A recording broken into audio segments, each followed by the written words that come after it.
Okay guys, today we're going to talk about while loops and comparing things with strings. We're actually going to first talk about how to compare strings as opposed to just numbers. So we'll start with that. Alright, so the first thing, you can always compare one string to another to see if they're equal by just using the double equal sign. It works just like numbers. And also note here that capitalization does matter. So in this first one, we have y equals Mike with capital M. We're checking if y equals Mike with a capital M, and if that's true, it'll print it works. Otherwise, it'll print doesn't work. So in this case, prints it works because they are both the exact same string. Down here, now we have it checking if y is still Mike with a capital M. Now we have checking to see if it is equal to Mike with a lowercase m. However, that is not going to be equal, so it's going to go down to the else statement, and it's going to print doesn't work. Right, next, I'm going to show you a method to find the length of a string. So in this code right here, the first thing we're doing is we have an input. The user's typing their name here. So it'll prompt the user, as you can see here, it'll prompt this part will print. The user will type in their name and hit enter. Then it creates a variable called length, and this right here, this len name, that gives us the length of that string. So if I typed in Mike, length, with this len name, since the name variable is equal to Mike, it's going to equal 4 right there. So length right here, after this piece of code, we have a variable called length and it equals 4.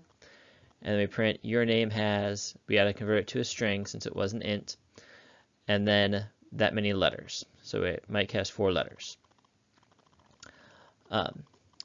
You can also do this all in one step. So right here we have just name and put your name here again. So we have the name. Then we take the length here and convert it to a string, and it works the same way.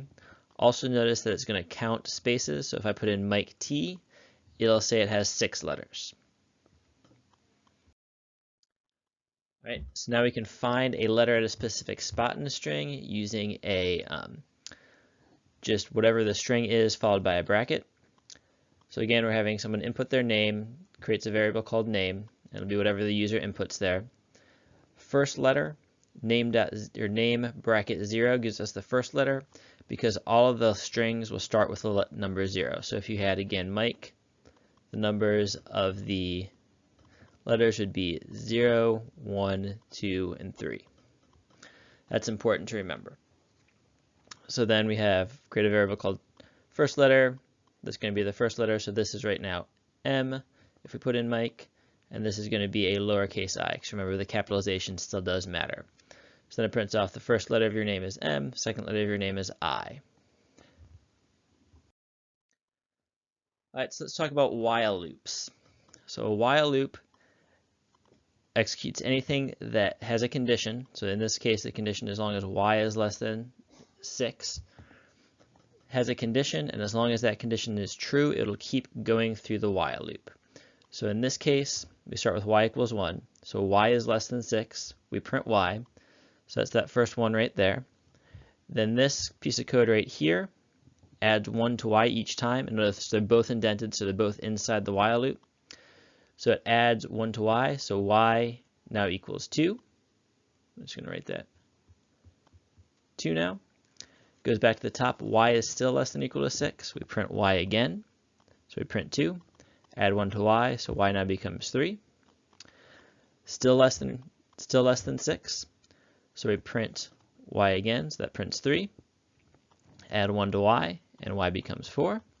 Still less than 6, so we print y, which is 4. Add 1 to y, which becomes 5. Still less than 6, so we print y, which is now 5. Add 1 to y, y is now 6, y is no longer less than 6, so the code ends here, there's nothing after it, but if there was something after it, it would just go on to what was after the while loop there. Okay, so we're going to do some practice with predicting what these will print out. So with this one, why don't you pause the video and see if you can figure out what this is going to print out, and then I'll go through it here once you're done trying to figure it out. Just restart the video. Okay. So how this is going to work, we'll just go through it. So we start off with y equals 1. So y is less than or equal to 10, so that's true. So we print off 1. And then we add 2 to y here, so now this becomes 3. So y is still less than or equal to 10, so we print off 3. Add 2 to y becomes 5. Y is still less than or equal to 10, so we print off 5. Add 2 to y, it becomes 7. Still less than or equal to 10, so we print off 7. Add 2 to y, it becomes 9. Still less than or equal to 10, so we print 9. Add 2 to 9, it becomes 11. No longer less than equal, or no longer less than 10. So this right here is what would be printed out, and it would be each on their own line. Hopefully you're able to figure that one out. We'll try another one here now. All right. So again, this is a while loop with an if and an else statement in it. So I want you guys again pause the video, try to figure this out, and then I'll come back with the answer here once you're done. All right. So again, we're starting with y equals 1. So first let me check y is less than or equal to 8, or is less than 8, not equal to. The remainder of y divided by 2 does not equal 0. So we are just going to print this part right here. So that's going to be print off 1. And then we add 1 to y, so y becomes 2. Y is still less than 8. So now remainder 2 is equal to 0. So we're going to print 2 plus 2, which is going to be 4. Then we add 1 to y, so y becomes 3. So just so everybody understands, this code right here is just going to check if the number is even or odd. Because if it's even, when you divide it by 2, the remainder is going to be 0. When it's odd, the remainder is going to be 1. So that if statement will work if it'll go into the if statement if it is even, and it'll go to the else statement if it is odd. So y is equal to 3 now. So it is odd, and it's going to go into this else statement. It's just going to print 3. And then we add 1, and it becomes 4. So now, still less than 8. It is even now, so it's going to be y plus y, and y is 4, so that's going to be 4 plus 4 is 8.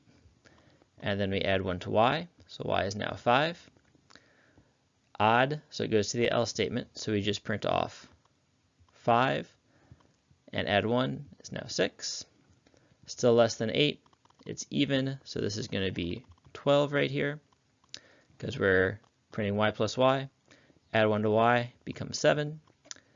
Odd, so we're going to do the else statement, so it prints off just 7. Add 1 to y is now 8. So y is no longer less than 8 because it's equal to 8, so it would just skip on to the next part of the code there. Hopefully that one made sense. All right, we're going to make a program that's going to take user input, add them up until the user decides to stop. So I would suggest, again, pausing the video here, maybe try to do this in Python yourself, see if you can make any progress at it, and then come back and I'll show you guys kind of how it works, how to do it. All right, so hopefully you're able to make an attempt at that. Here is the solution for it. All right, so the first thing we did in this first line of code, we have set total equal to 0. So that's the number that we're going to keep adding to get our total number or total value of all the user inputs. This check right here, that's going to check if the user has told us to stop adding. So you'll see that in a second.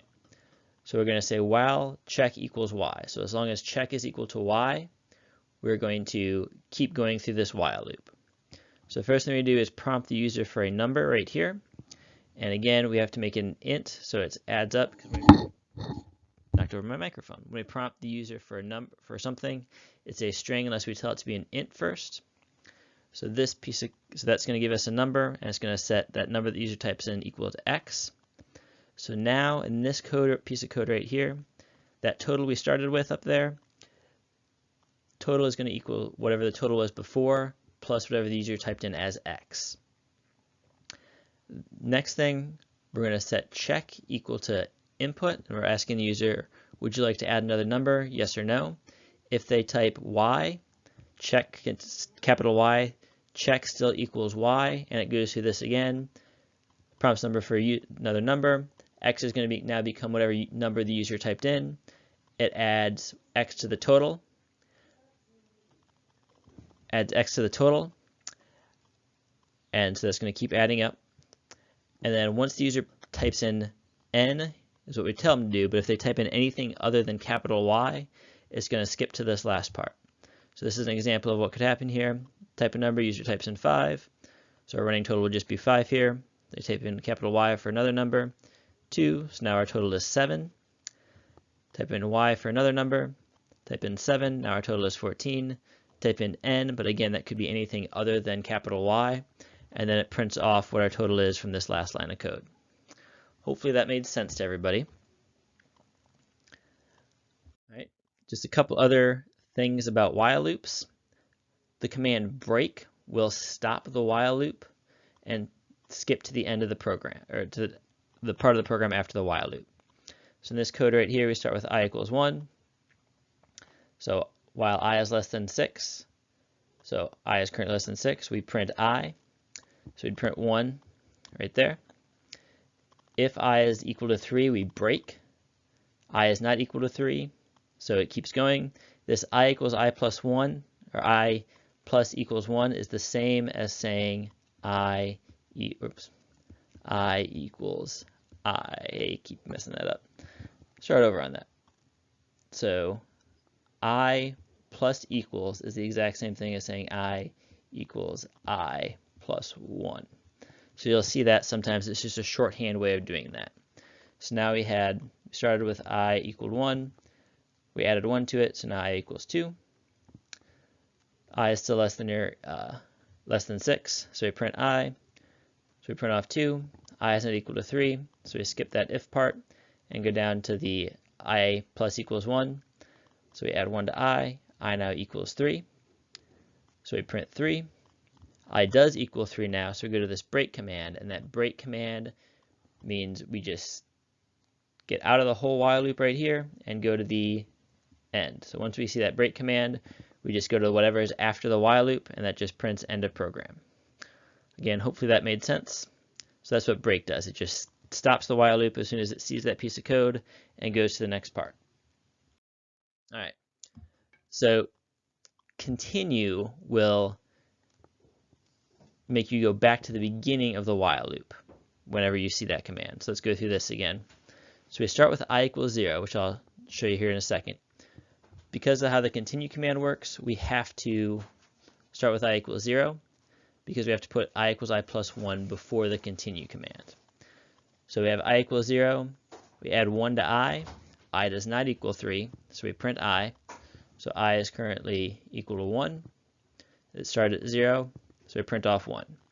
Go through here again, add 1 to I becomes 2, does not equal 3, so we print I again. We can go back to the beginning. So I is still less than 6 because it's 2. Add 1 to I, it becomes 3. Now I is equal to 3. So we never get to this print command here. Continue just takes us back up to right there. So we never do that print command. So we don't print off 3. So we go back up to the top. I is still less than 6. Add 1 to I, it becomes 4. I is no longer equal to 3, so we go down and print 4. Go back to the top. I is still less than 6. Add 1 to I, so it becomes 5. Not equal to 3. We print I again, so we print 5. Go back up to the top. I is still less than 6, so I then becomes 6. Add 1, or print I. Go back up to the top. Now I is not less than 6 anymore because it is 6, so we go out of the while loop and print end of program. All right, hopefully that made sense to everybody. If you have any questions about any of that, let me know. While loops are slightly more complicated than the if-else stuff. You will have again, there'll be a short quiz after this. There will be a project. The project is probably a little more difficult than the ones you've been doing. What you've been doing, I don't think it have taken anybody very long. But I'm expecting you may need more help with this one than the previous ones. So anyway, feel free to email me. I'll try to get you started. I'll try to give as many hints as I can. I'm not going to show you how to do it, but I can give you tips on doing certain parts of it. So feel free to email me any questions. Make sure you take the quiz that's right after this. Otherwise, I'll talk to you guys later.